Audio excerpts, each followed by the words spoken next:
O le aso ma le filinga, o le aso fo'i ma le makainga kila.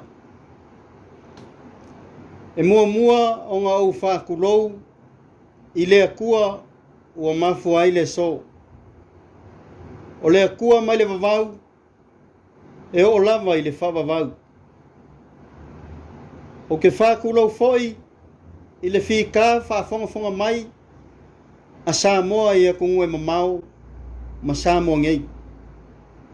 Le paia mawalunga a wa a inga ma lako kama. O kama ma o lako a inga. Le usonga ku mua mapule i ku au ma la kaua. A inga i le kai ma le waa au fonki. Whaapai foi ma whaakulou i ngai o kako uso i se sae. A wā kukuila ma mangua. E le whai ki kia foi i a leiku vai o le kalalelei. I au aunga ko kofi a le akua o loo whaafale le malu i Samoa ngei ma kungu e mamau. Sili sili la ufa kalofa i seo i ku malo pele o nganga i fo maunga ngu melalua. I seo kako ngu ma seo kako ainga i paia. Awale fio ainga sa peska alala ka ile masa ukele malau fkalainga mawai. Paia mawalunga i seo kako ainga ma seo kako ngu i sa maunga. E a fio ai ainga sa peska alala kai lau fkalainga soalo male kamakangi. Whaapea lau fkalainga lau pue ma upu ya ke oe sa maunga. Whakalofa foi i seo kako ainga ma seo kako ngu i le whangoli. E a fio ai sa oe wha ma ainga sa peska ma le whale uporu.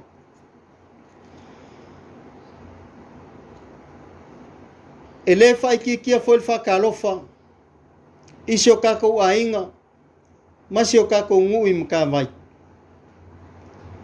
E a fio ai ko whaoli alala ka i lau whakalainga ku mkawai. Kai ngange pa ia aua lenga i kuala ese. Ainga sa afa ese ma le whale uporu. Whakalofa foi i seo kako ngu ma seo kako ainga i whale kangaloa. Susule li o ngu alala ka i ko fio ku la whale ma le lako o lua. Ma upu ya ke oe sa funge o le malu o whale kangaloa. Ma lau ko whare ku ua ku nganga.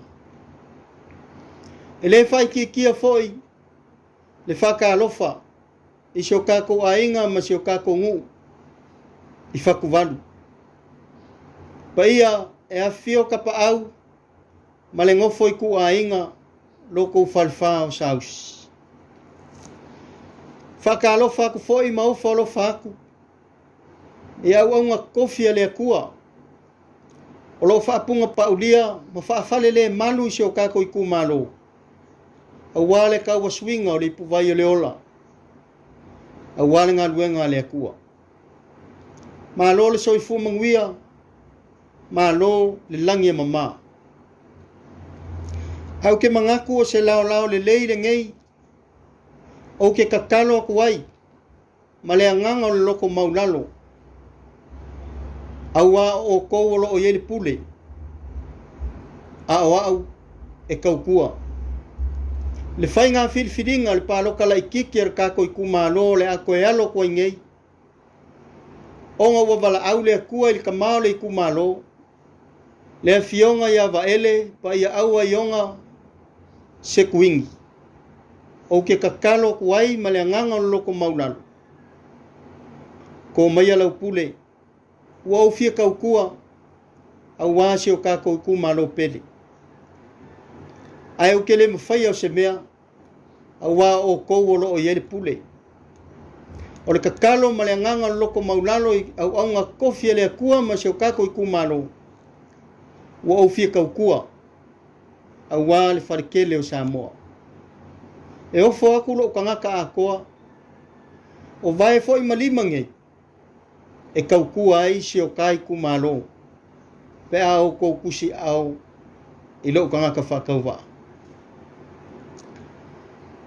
E iai foi o mako fale kongu mo mako lape. E le akoa foi le kaukai i se whakama soali inga. O lea mako ke valvalusia ia ale la au mo mako whakangisia la o koupule e whaamangalo mai lo kou wakari. A whai e se lape o le kaukua i le kumalo marengu a inga male ka lesia alo whangia le akua la foingu e le ainga. Ai kako walo fia fia i le kako whainga whitwhiringa ua umalawang ka penga i le akua le kofi o kai kumalo. A kou kusi au i lo whakauwaa ma ko mai le pule le atua o le au kaukua ma le whaamaongi a wā le whalekele o Samoa.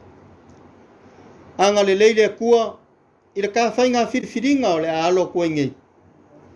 Whamanguia le akua i le aulangolango o le whakua i le akua Samoa o kasi e le ngaka o Samoa ngei a o akungu e mamau. Soifua mai e manguia.